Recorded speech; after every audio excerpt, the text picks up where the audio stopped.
You want something, I want something, we negotiate, because otherwise the strongest guy just takes the thing, and well, that can have its consequences. Now, knowing that you should negotiate is not the issue, okay? There are a number of things you should be familiar with, the broad idea being able to differentiate between the types of approaches that can be pursued in commercial negotiation. Here are things you need to know about that. Number one, general outcomes of negotiation, collaborative or integrative, basically the win-win approach to negotiation, distributive or win-lose approach to negotiations, pragmatic and principled styles of negotiation, setting targets and creating a best alternative to a negotiated agreement, that is the BATNA. All of which are things we are going to look at. Okay, look, so as we're going through this, I just want to point out that you can actually go to the website, zeritenetwork.com/courses. The link is in the description. And you can check out not only this video, you can check out other videos as well, other video lessons. And the interesting part is that as you're going through that, you also get to undertake some practice exercises, okay, based on what you've just learned. And at the end of the day, once you're done with the exercise, you can submit, check the details, see which questions you got right, see which questions you got wrong. And if you think, okay, let me redo this entire thing, just click, restart the course and take all that, and redo that again, okay? So the point is, you're trying to make the learning experience as comfortable and as realistic as possible. So you go through a lesson, you test yourself, so you can do that. Anyway, let's continue the video.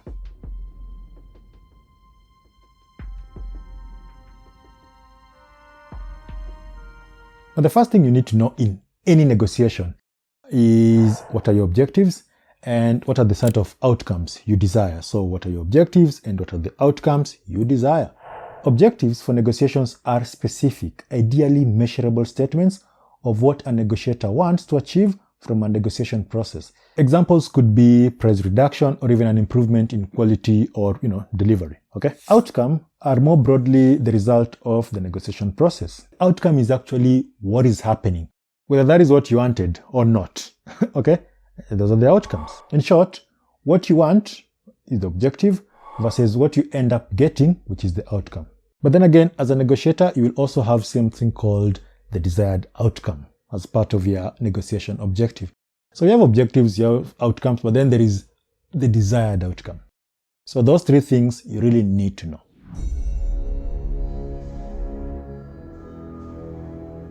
Now, generally speaking, there are three basic outcomes of a conflict or a negotiation. You're talking about win-lose. So in this case, one party gets what they want, the other party, not so much. In some cases, there may be some resentment on the part of the losing party, which may begin to damage the ongoing commercial and working relationship, especially if the win has been achieved through a manipulative approach, because then that is just going to mean that while you are happy thinking that you've got what you want, the other party is just there sitting thinking, I need to get back to that person. I need to find a way to revenge or something. Basically, there is that resentment. Number two, lose-lose, in which case neither party gets what they want, and you might think that is an unlikely objective in negotiation. But that happens a lot. Compromise, for example, splitting the difference so that neither party gets what they want, is an example of this, okay? Such a solution may be the only way to cut through an impasse where both parties have a roughly equal bargaining power to reach an agreement. It may also be perceived to be fair or just in the sense that both sides make concession and have to settle for less than what they wanted. Lose-lose solution may be attractive to a party in an adversarial or hostile negotiation. So the idea is that, look, we may not have won, but we've actually pushed things so that they also haven't won as well, okay? So that is pretty much the general idea behind that. Another example of an adversarial setup is if you go ahead and negotiate in such an adversarial manner, and then you win, okay? Except you've just destroyed the relationship completely. So you think you've won. Yeah, you've won, short term, but long term, the relationship is destroyed. And so you'll spend a lot again trying to manage that contract. So you thought you got what you wanted, but then the cost of getting what you want is so high. So inevitably, you've actually lost. And so in this case, both parties have lost. Number three, win-win. in which case both parties get as much as they wanted in that negotiation. I mean, they don't really get everything, but the point is they both get what they want. So let's think of it that way, okay? Whether or not such an outcome is actually achievable, a win-win seeking approach is based on commitment to, number one, mutually beneficial collaborative solving of both parties' needs and problems, and number two, preserving the relationship between the conflicting parties. Now, the approach itself facilitates the generation of more options, more creative problem solving, more open communication, and enhanced cooperation and preservation of the relationship. A classic example here, which I'm certain, okay, you've heard of, or if you haven't heard of, then just bear with me, right? Think of two people negotiating over, or rather conflicting over an orange or a lemon. I mean, the example works either way, right? So you have two people conflicting over an orange. In the win-lose outcome, one person can get the orange and the other person can get nothing. So basically, a negotiator with the orange aimed at securing this outcome will be adversarial and competitive because one man's gain is another man's loss. So this is sometimes called a zero-sum game, okay? One person loses, another person wins, or one person wins, another person loses. In lose-lose outcome, each person will get part of the orange. This may be acceptable to both parties if they are concerned with primarily fairness. But then the thing is that they both end up losing because they both end up getting half of what they actually wanted, because the assumption is they probably wanted the whole thing, right? And the third one, in a win-win approach, now both parties will discuss what they need the orange for and then try to get as closer as they are, okay? They sort of try to get as close as they can to solving that problem, okay? Because the resource in this case is the orange and the resource is limited, so how can we share it? In that case, in the case of the win-win, the discussion can be something like this. What do you want to do with the orange? And then the person says, well, I'm actually interested in making juice. All right, what about you? What do you want to do with the orange or the lemon or whatever it is? And then they're like, look, I'm baking a cake and I think the pills can add up to the flavor, okay? Can help me have that flavor. Then the person says, yeah, actually, I don't need the pills. So take the pills, all right? So get 100% of the pills, the orange pill, and I'll get 100% of the orange juice, and we both win. Now, that is a fairly oversimplified example because sometimes it doesn't work that way. Sometimes they actually both want to make juice. So what about that? Then you probably say, okay, then let's make the juice, but we can share it, okay? I mean, the point is, if they try to come up with a solution that is going to maintain both the relationship and actually the result at the same time. So that is a win-win approach.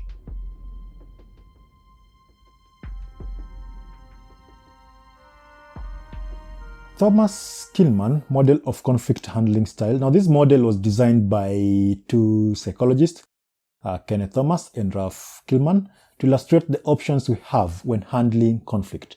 And according to the model, the individual conflict resolution style or individual's ability to solve a conflict just comes down to two things.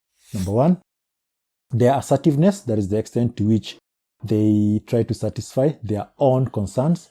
And number two, their cooperativeness, that is the extent to which they try to satisfy the other party's concern. So the model will end up showing five possible outcomes or five possible approaches when it comes to conflict resolution. And remember, negotiation is actually part of conflict resolution. So when you talk about conflict resolution, you're just talking about negotiating in a situation where there is a conflict, okay? And so what do we have? Number one, avoiding, the objective here being to delay. So in this case, you actually withdraw from the conflict, basically try to sweep it under the rug, assume that it doesn't exist.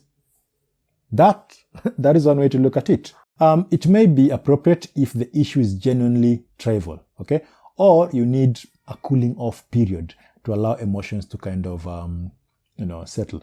Think of it this way. Let's say you have a supplier who has been supplying you things at a 20% price lower than what other suppliers generally do supply.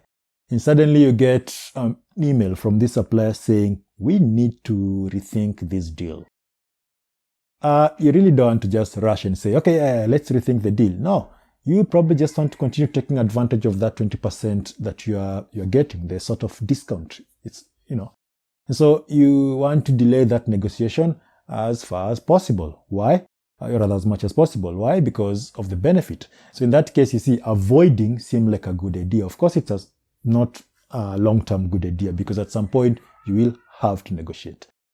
So the truth is, avoiding is just a temporary solution to an actual permanent problem, but it is a way to look at conflict. So that's number one approach that you can use when you're trying to resolve conflicts. Number two, forcing or competing, the objective here being to win. So the idea at this point is to take an assertive approach. Okay, when you're looking at the conflict, take an assertive approach. You use support power, including bargaining power, to impose your solution to the problem. This is effectively a win-lose outcome. This allows you to actually win. Of course, the problem is that as you're doing this, you also realize that you may end up losing, right? If there are many suppliers in the market and the cost of switching is low and the goods you are dealing with are not critical, then you can go with this approach, especially if you don't need a long-term relationship with the suppliers. However, if you need a long-term relationship with the suppliers, then this may not really seem like a good approach. Okay? But again, it is a way to solve conflict. I mean, it's one of the 5 ways. Number 3, accommodating. So the objective here is to yield. So the starting point of this case is to make an assertive, okay, or cooperative, cooperative sort of statements, okay, because you're trying to get the party to work with you. You concede the issue without a fight to preserve harmony. This is effectively a lose-win outcome. It avoids upsetting people and may be appropriate where maintaining the relationship is more important than the issue, especially if you realize or you become persuaded that you are wrong on the issue. In procurement, this approach works in situations where you know you're relatively weak. For instance, you are not spending a lot of money. The product or the service supplied by the given supplier is important to you, and the price is within your budget. But then again, as you're doing that, you need to realize that the other party can end up taking advantage of the situation and go adversarial on you. So the point is, in as much as you may want to win, the context is actually going to be taken into account. Now, the other one, the 4th way to look at this is compromise. So in this case, the objective is to find a middle ground. This calls for flexibility. You want to balance your assertiveness with cooperation up to a certain extent. You make concessions to the other party in exchange for gaining consensual, ideally of approximately value. You then split the difference, or you meet halfway, although such phrases need not mean 50-50, okay? So effectively, this is like a lose-lose outcome, all right? I mean, that's pretty much what compromise can mean lose-lose. Now, the 5th way to look at it, the 5th way to actually solve conflict according to this model is collaborating. So the objective here is to find a win-win solution for both. In this case, you're working together so that you can arrive at a solution. Why? Because both the result and the relationship are important to you. This is a problem-solving or a win-win approach. It assumes that both parties' views, needs, and principles are important enough to take into account, even if they are not necessarily equally valid or right. Collaboration takes time, but at the end of the process, both parties should be committed to the solution and satisfied that they have been treated fairly with respect. So this facilitates learning, generates more creative options, and encourages trust. Now, at this point, I want you to understand one thing, that there is no the best way to do this. I mean, it sort of just comes down to the context. Again, as I said, it's a question of relationship versus outcome, okay, versus the context. I mean, there are too many things that go on, okay, into this. In fact, when you are negotiating, if you take these 5 things into account and you are negotiating with your suppliers, so there are a number of possible outcomes. They're not just 5. I mean, there are many outcomes that, okay, let's look at this example. All right, so look, you are trying to solve conflict, and based on those 5 things, okay, you have compete, accommodate, avoid, compromise, collaborate, and you look at that. So based on these 5 things alone, you may end up having 25, okay, so 25 possible combination styles. So you are the buyer and they're the supplier, and you choose to compete as a buyer. They could choose to compete, they could choose to accommodate, they could avoid, they could compromise, they could want to collaborate. I mean, so basically, by you just taking this one option, okay, there could be 1, 2, 3, 5 possible combination of outcomes. And the same goes for if you accommodate. You may want to accommodate, but they may also want to accommodate. You may want to accommodate, they may want to compete, you may want to accommodate, they may want to compromise. The point is, there are basically 25 outcomes based on just these 5 combination that both parties could take, which is the reason why it's not like if we have a best fit scenario. It's just one of those reasons why you really need to be good at what you are doing, and you also really need to understand the person you're dealing with.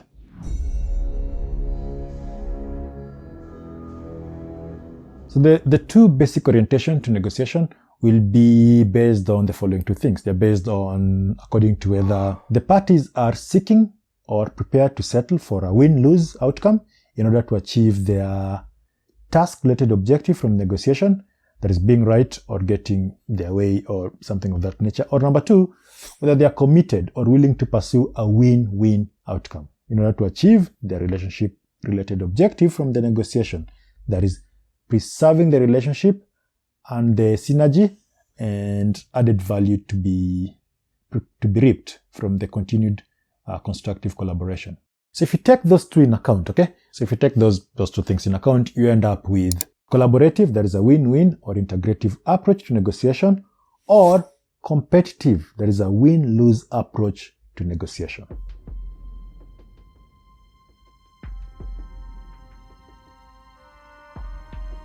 Collaborative approach to negotiation can be understood this way, okay?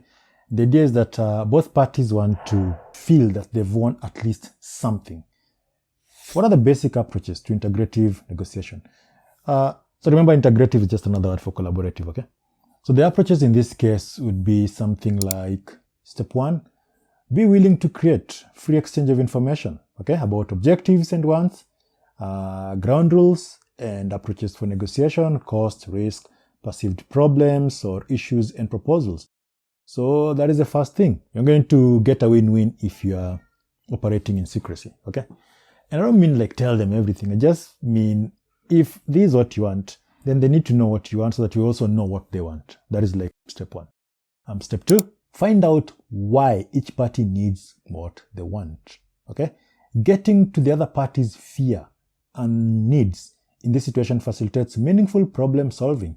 It also encourages communication, it encourages collaborative problem solving, because we know why they want what they want, and therefore we can find a way to solve that, so that they also know why you want what you want.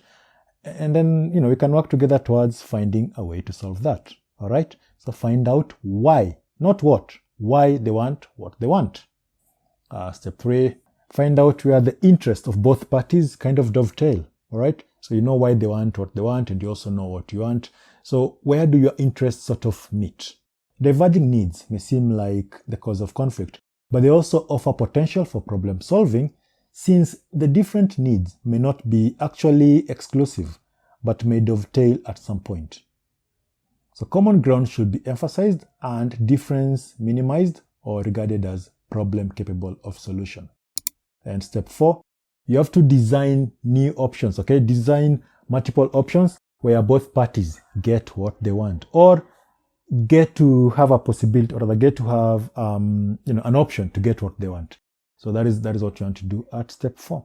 And this would mean the techniques including brainstorming, coming up with suggestions and concessions which are easy or low cost for both parties and can be traded. Trade-off at this point doesn't really mean like I get something and you get nothing. That is not what we mean by trade-off. Trade-off is more of okay, like think of it this way.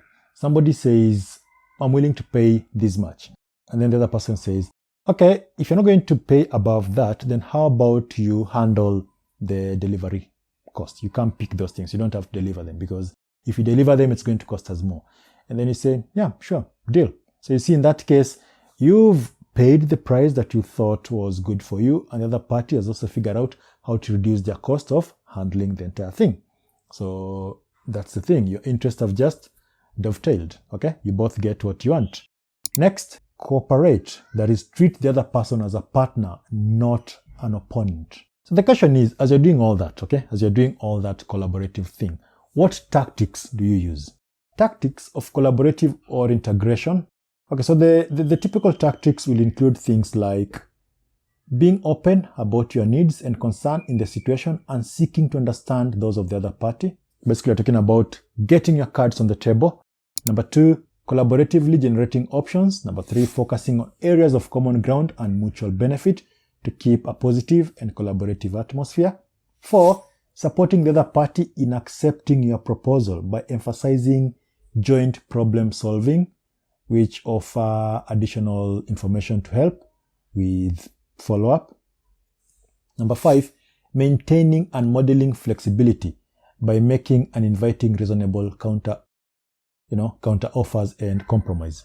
That gives you an idea of what a win-win or integrative approach to negotiation looks like. It also gives you an idea of the various tactics that you can use. But what exactly, if you look at these in detail, what exactly are some of the characteristics of integrative negotiators?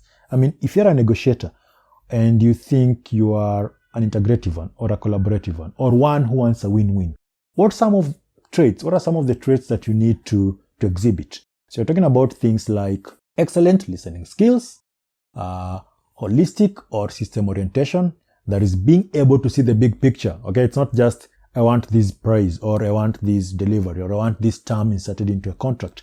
Then you win now, but then you compromise everything in the future. So you have to be holistic. Number 3, abundance or added value thinking. So you always want to think of enlarging the pie. It's like the juice example, okay? So people fighting over juice and then you're like, okay, we both want the juice, right? So then maybe we should add other ingredients to make it better than just the orange juice alone.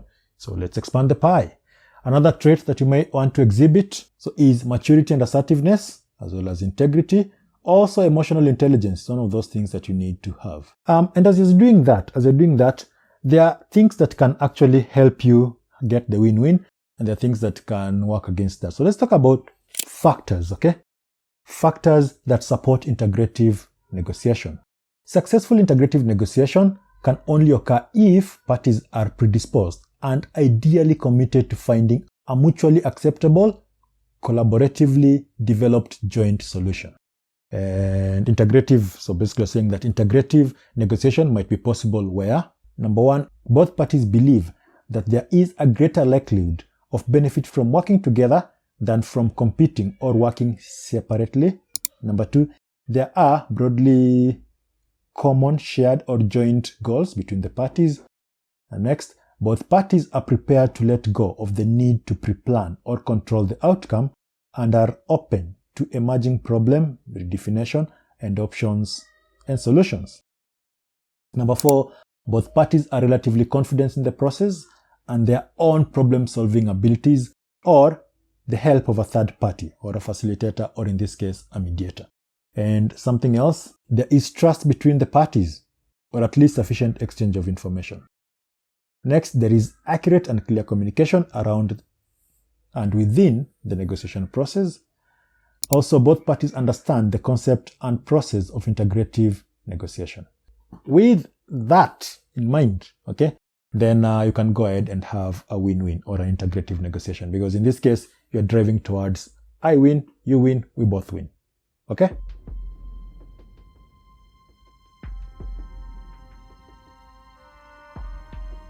In distributive negotiation, you're negotiating over what is believed by both parties to be fixed resources. I mean, you're negotiating over things that you both think are only enough for one of us. Okay? That is the whole idea behind distributive or win-lose negotiation. The parties view each other as adversaries, which make the approach adversarial. So your goal at this point is to win, to maximize your result or your outcome or your benefits in that negotiation at the expense of the other party. This is why the approach is zero-sum, because somebody wins and somebody else loses. This approach is favored in situations like property and land deals. Okay? In many of these deals between supplier and the buyer, such as lands and buildings, in order to secure the best, you need to bid against other buyers. The more you pay, the higher the profit of the seller, and vice versa. Number 2, purchasing situations where price is the only variable. Okay, when negotiating for commodity type product and services where there are multiple competing suppliers, there may be no strategic benefit in an ongoing relationship. Number 3, trade unions, pay negotiations. So with demand by trade unions or employees for higher pay from the employer, employers may seek to link pay increase to productivity improvement. That is a win-win. However, this may not be accepted, and so increasing pay may mean lower profits. Number 4, government budget distribution. So when the government is distributing a fixed amount of fund from the budget to different departments, for instance, health, defense, transport, infrastructure, department representatives must make a case for more funding for their area, knowing that if they get more, others may get less. Those are some of the examples, okay? Those are some of the examples where win-lose kind of makes sense. So basic strategies of distributive bargaining. The key objective of distributive negotiation, as you've already seen, is to maximize our party's share of value from this particular deal. Now, regardless of the future relationship, okay? So at this point, you don't really care about the ongoing relationship with the supplier. We are looking at the sort of results that you can get now. It is thus a transactional rather than relation approach and does not seek to secure any kind of benefit or share of value for the other party, which is seen as an opponent or a competitor for value share or an obstacle to get around. Therefore, distributive negotiation attempts to discover the other party's resistance point and to override or influence the other party's resistance point. So figure out where they don't want to go and then push that. Okay, that's pretty much what you're saying. There are 3 basic strategies to achieve a win-lose outcome. And number 1, pushing for settlement as close as possible to the other party's resistance point, that is securing the best available deal for our party. Number 2, making the other party lower their resistance point by influencing its perception of what is possible. And number 3, making the other party think that this settlement is the best it can hope to achieve. When you are doing a distributive negotiation, what are some of the tactics that you're going to use? We're talking about things like presenting exaggerated initial position, that is demands or opening bids, in order to allow for expected movement and compromise. Number 2, exaggerating the initial distance between the two parties' position. Okay? So it's like you start with a higher number so that even if they start bargaining over that number, you still get what you want. Withholding information that might highlight areas of common ground or weakness in your bargaining position. Number 4, using all available levers to coerce, pressure, or manipulate the other party to make concession. And number 5, offering no concession in return. Okay, even when they might be offered at low cost.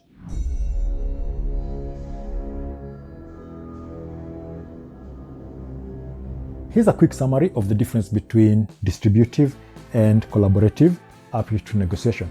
Now, in terms of goals, what are the differences? Distributive, the goal is to get as much as you can, while integrative, the goal is to, say, expand the pie so that both parties can win.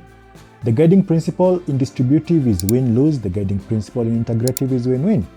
The negotiation focus in distributive is position. Okay? Keep interests confidential as you may expose your weakness. While the focus on the other side is interest. Okay? So move away from positions ASAP to create movement. The information sharing, okay? In distributive, it's very low. On integrative, that's the whole point. Okay? It's helpful. When dealing with issues in distributive, it's just a one-time thing. You want something now, and that's pretty much it. In integrative, there's discussion of several issues at a time.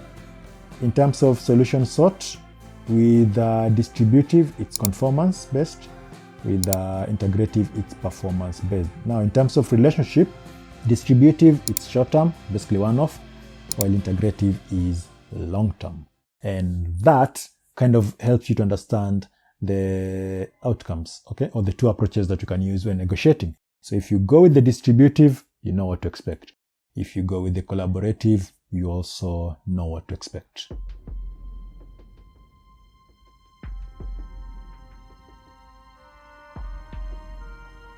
Most negotiators in the traditional sense have often depended on positional bargaining, in which each side takes a position on an issue, argue its favor, and attempt to get an outcome as close as that initial position as possible.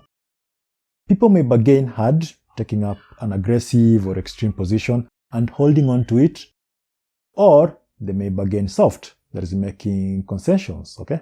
Either way, positional bargaining will just foster a win-lose or a lose-lose approach when it comes to negotiation. The problem with this approach is that it tends to be unsatisfactory, all right? Any agreement reached may reflect a mechanical splitting of the difference between final position rather than a solution carefully crafted to meet the legitimate interest of the parties in the negotiation. And again, that can just mean wasting time and then ending up destroying the relationship. And this is where principled negotiation comes in.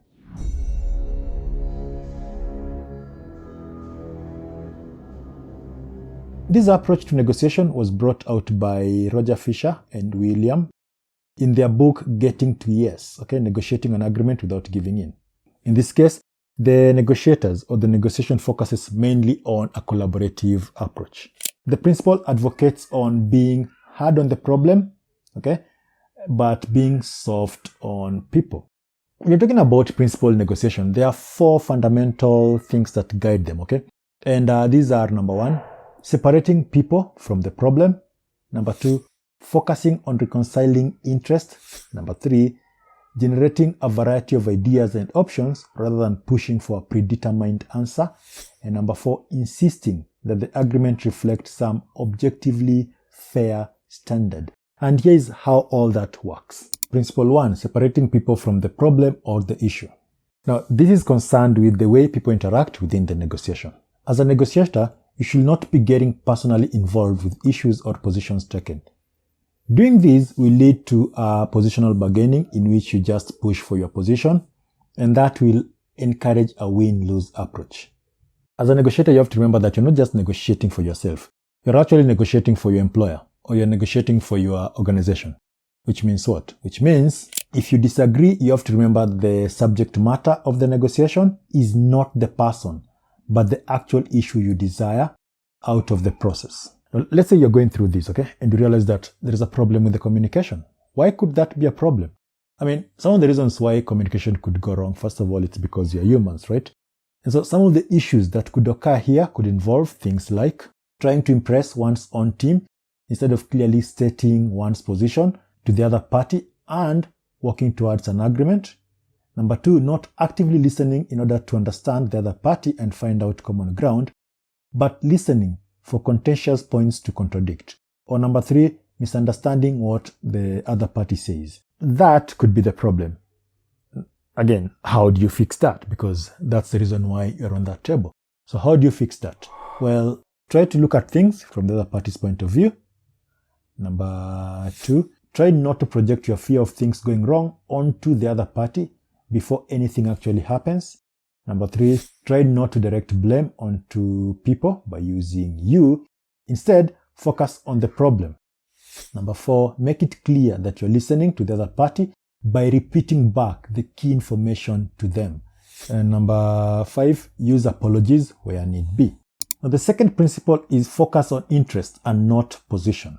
So what you want to do here is separate, basically differentiate between the position the person holds from the interest behind that position. Figuring out a party's position is not that difficult since most tend to make such public. This could be things like their demands or quantitative targets. A party could say, we need to increase price by 15% to cover our costs. And then you choose to focus on the number since it seems like a flexible number. The real question is, what is that party's underlying interest? I mean, it could be the need to increase profit. That is why they're interested in that number. Remember, interests are underlying needs that people have that drive their position, hence more useful to uncover and focus on. Think of it this way. Let's say you're negotiating over a contract, right, with your supplier, and then the supplier says, we are going to increase our price by X%. And so you obsess over that number. But then you take your time and realize that the reason why they're doing that is because they've just got a new job and they want to impress their boss. So they think by showing more money, then they've done a good job. So if you're working collaboratively, then it means you need to figure out how they can impress their boss, and you also don't have to pay more. So that could mean something like saying you're going to give you a discount if you reduce your pay duration. I mean, if they normally take 60 days to pay, then you say, okay, here's the thing. If you really want to look good, here's what you're going to do. We'll give you a 15% discount on this shipment, but you have to pay us within, say, 30 days rather than 60 days. So in that case, they can go with the win, and you also go with the win. So that is what happens if you actually use this principle. That is focusing on interest and not position. So remember these tips. Find out more about the party's position and why they hold that position. Number 2, clearly express your own interest and discuss them together.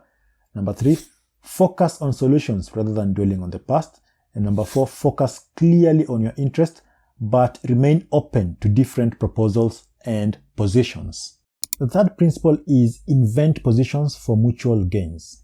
This negotiation principle is about thinking creatively regarding the benefit both parties get from doing business. It's about finding a solution that both parties could benefit from.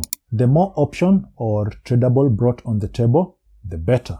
And finally, insist on using objective criteria. That is the fourth principle. Insist on using objective criteria. This principle is about ensuring that the negotiation is focused on outcomes based on objective criteria that is productive. So what success looks like needs to be defined and ideally agreed in advance of the negotiation by both parties. Not the actual terms of success, because that is the reason why you're negotiating, okay?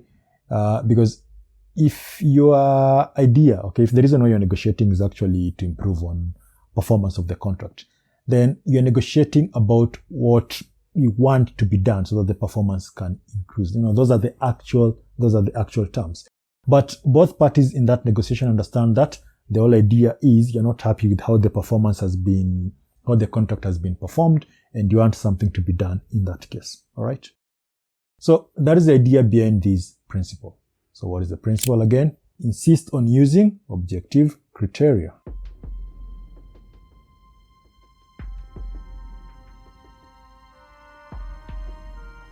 At this point, we obviously know that negotiation is not free, which means you should not just negotiate for the sake of negotiating. In fact, you only get into negotiating if the alternative, that is not negotiating, is going to be worse off than actually negotiating. Because if the alternative is better, then don't negotiate.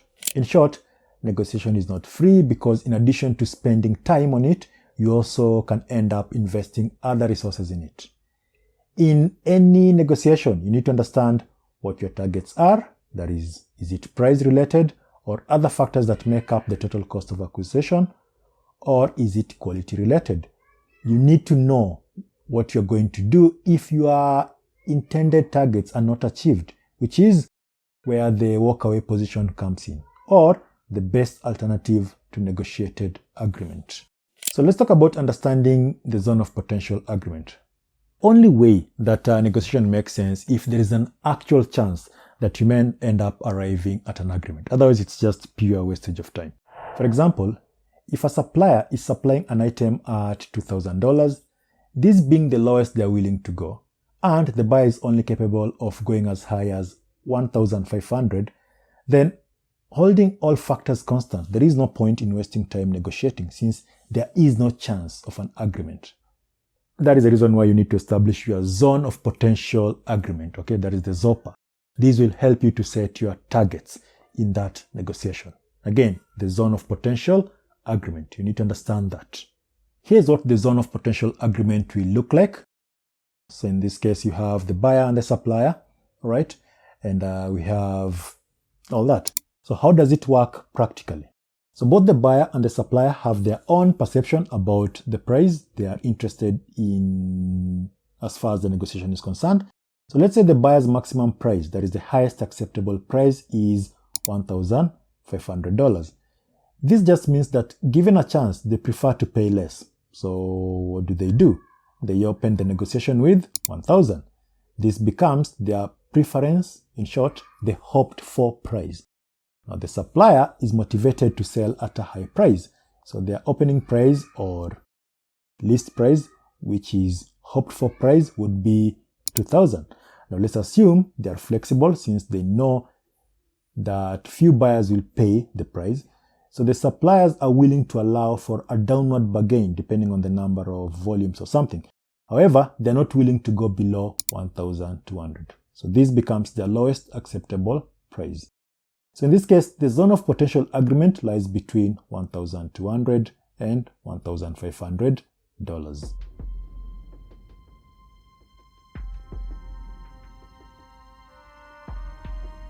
So at this point, you know, okay? I mean, by looking at that, looking at all that, you know that having an alternative, okay? Having an alternative to negotiation is important. Basically, having a walkaway position. We've already talked about that. Now, why is that important? Because it enables you to be more assertive during the negotiation because you can use availability of a good BATNA as leverage, especially if the other party is anxious to close the deal. Number two, it protects you from feeling that you have to accept terms that are too unfavorable. And number three, it provides a decision rule. That is, if negotiation reaches a point where the other party is saying take it or leave it, then you can easily leave it. And that is the reason why a strong BATNA is important. Okay, so let's look at how that works in practice. Here's a practical example. So for starters, the BATNA will involve listing everything you could do if you do not reach an agreement, exploring the best of your options and trying to improve on them, okay? And finally, choosing your best option. So here's an example. Let's say you're preparing for a negotiation with your key supplier. So let's call that person supplier X, who supplies a major component that you need to produce your best-selling product. While this supplier provides quality branded component that is hard to get, their weekly delivery is very inconsistent, which results to occasional stockouts or loss of sales for your company. Now, despite numerous complaints, there has been no improvement, and you have deduced that the supplier is taking you for granted and is giving preference to other new customers. So you need them. What do you need at this point? You need them to agree to a tough schedule, okay? They need to keep to the schedule, or else the delivery schedule in this case, or else you'll get a new suppliers. But you just can't do that. So in order for you to do that, you need to have that walkaway position or a best alternative in this case. So how do you go about it? Well, step one, you need to figure out what your options are. In this case, tolerating the inconsistency in delivery, that's one. Or two, look elsewhere for supply. Okay, and so if you do that, maybe you look elsewhere for a supplier and you realize that it will take a minimum of 2 months to source, assess quality, and to retool manufacturing to allow for new components. Because the third step is actually, let's say the third option is actually to redesign the entire thing, and that will take like 3 months. So that is step one. So step one, if you're figuring out your alternatives, is to first of all ask yourself, what are your options? So in this case, you have options, which is one, continue a contract that you're not happy with. Two, find a new supplier who can do that, and that you figure out that will take you 2 months. Or three, just redo the entire thing on your own, and that's going to take you 3 months. Okay. So step two. So let's assume that you've decided to go with the second option, which is seeking out an alternative supplier. You find a new supplier, and so you find supplier Y. They would be happy to supply with 2 months lead time. Their brand name is not well known, and their price is a little higher. So that is the second step. So you had a supplier whose brand name is well known, they provide quality, except they're taking you for granted and not supplying in time. But then you decide to get a new supplier who's, well, they're not really that known. Their quality is relatively good, their price is a bit higher, and they will do that within 2 months. Okay? So step three, to improve on option two. So before you negotiate with supplier X, place an order with supplier Y, okay, this new supplier, for components worth 2 months, okay? And so don't meet the supplier X until the delivery has taken place. Meaning what? Meaning, so that guy is taking you for granted, the other supplier. So what you do is you find a new supplier and have them supply you with products worth 2 months. And then now you go and negotiate with supplier X. Remember, the whole idea is not to drop supplier X, but to have them agree to your delivery schedule. Okay. So as you're negotiating with them, it means you have 2 months worth of stock. So if they don't agree with your terms, you can easily walk away. So let's recap that real quick. What are we saying? You're saying that in order for you to have an alternative, first of all, you have to examine your options. Okay. And then choose the option that works for you. And then now step 3, you can go and negotiate. So don't go and negotiate if you don't have the walkaway position. So that sums up all that. Okay, if there is any question, do let me know. Remember, the idea behind this thing was to be in a position to differentiate between the types of approaches that can be pursued in commercial negotiation.